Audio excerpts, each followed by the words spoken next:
I think we weren't sure if we were going to make a decision. Yeah. Really, it was like at that point because everyone felt. I feel like everyone felt very, everyone felt very strongly about many different things, and I think with our category especially, it was like bringing together so many different types of projects and types of people on the jury as well. That it's like I think we wanted to really make sure that our response was representative of all of the different issues happening, all of the different voices in the room, all of the different localities and approaches.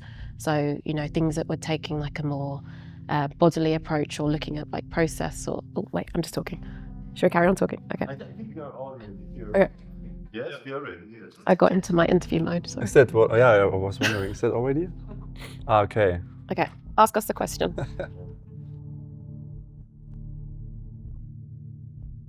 Yeah, jury's selection process was difficult. I think we were really trying to make sure that we were like acknowledging all of the different voices and types of projects in the room. So I think we had a much more maybe like methodical approach in terms of just really giving each project the time, I guess, to pull it apart. And we ended up going back to a lot of different projects and really trying to reconsider if, you know, do a couple of rounds and figuring out if we should bring them back in. It was like quite an excruciating process, but I also think that's good because it meant that we were able to like really apply like the jury process to each individually. I mean, I also liked on like what to say, like on the first day, right? We went through all of the projects, we explained them to each other, and by the end of the day, we didn't kick out, or let's say maybe we kicked out 2 or 3 projects, right? And then like on the next day, basically we came together and then we wrote it, and it was like, oh wow, crazy! Now we got, down to earth. It was actually quite relieving. And then actually we had like to come to the next, or like to kick out the next 20 projects. I don't know. It was actually also quite quick process, I would say, right? I think by that point we'd all kind of figured out which ones felt the strongest for us, and if we weren't going to argue to put a project back in, it was like a clear consensus that we had the right projects on the table. Yeah.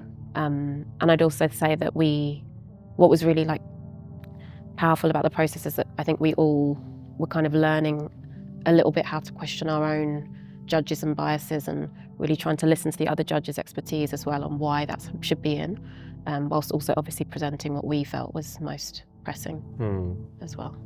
I do have to say that for me, as I explained it maybe also in the session, was that somehow my bias was also more relating to let's say art or artworks instead of just having like a let's say showing a database or like a scientific paper. Yeah. So personally for me it was important that also this research got somehow represented into an art piece, and basically not just showing the data and that's it basically. Yeah, I think we were talking a lot about like the different, what makes up in terms of criteria, like, you know, should we be honouring process, should we be making sure it's this kind of full translation thing, honouring that it is an arts and tech prize. How can we kind of also exit our own understandings of what that looks like as well, or what that should feel like.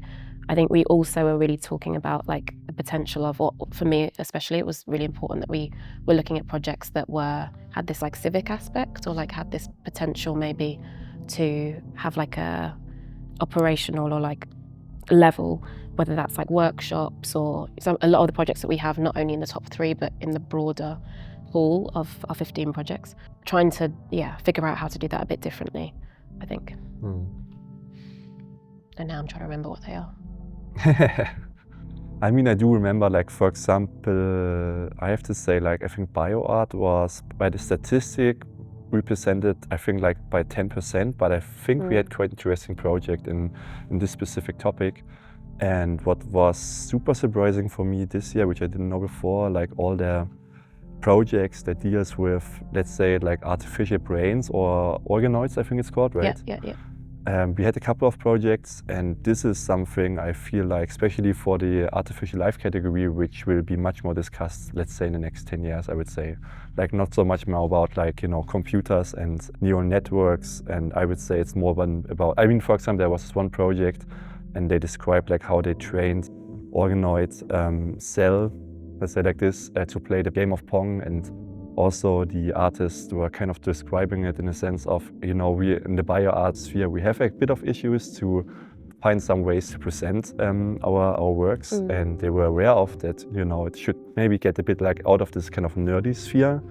And I found it quite interesting, like how they challenged it and how they found out ways to address that and to represent their scientific research. And so that was something for me which I learned, I have to say. Yeah, for sure. And I think also things that were like coming up a lot, it came down to sometimes like what was the most powerful approach to originally, what was the most powerful approach to a topic, and then we found ourselves in the wider selection actually putting some more of those in because it felt like works that were addressing like media fragility or post-truth or like our connection to media was really pressing as well. And I was quite, I guess impressed by the range of different practices and how questions that we've been asking years ago have also been taken up by different artists in different ways and are being explored through different mediums, I guess, or approaches. So I think it was also quite affirming maybe to see that these questions were being tackled from multiple different perspectives, and always.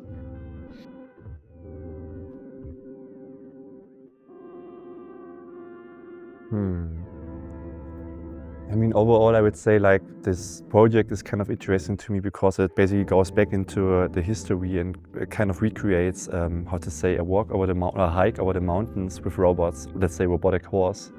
And I think, first of all, the way how the work has been done was, first of all, kind of outstanding in terms of documentation, in terms of how different communities have been involved into this, in terms of, like, again, the historical connection to it.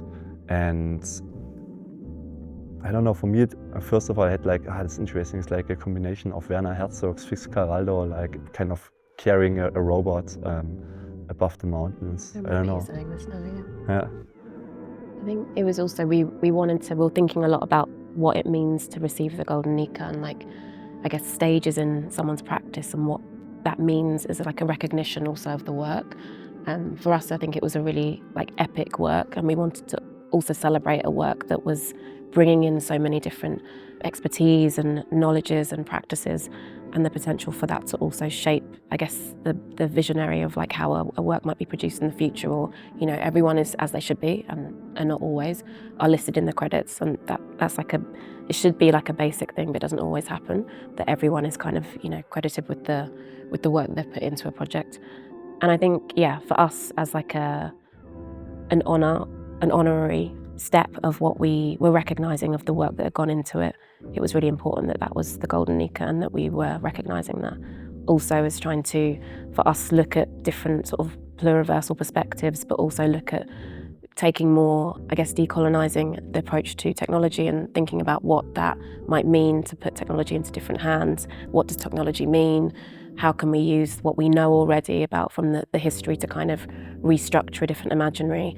And what are we doing with all of the knowledge that we've gained, or all of the freedoms that we've gained? Either are we replicating something, which is also inherent in this kind of reconstruction project? Are we replicating, or are we saying that we can paint another horizon where we can see something different?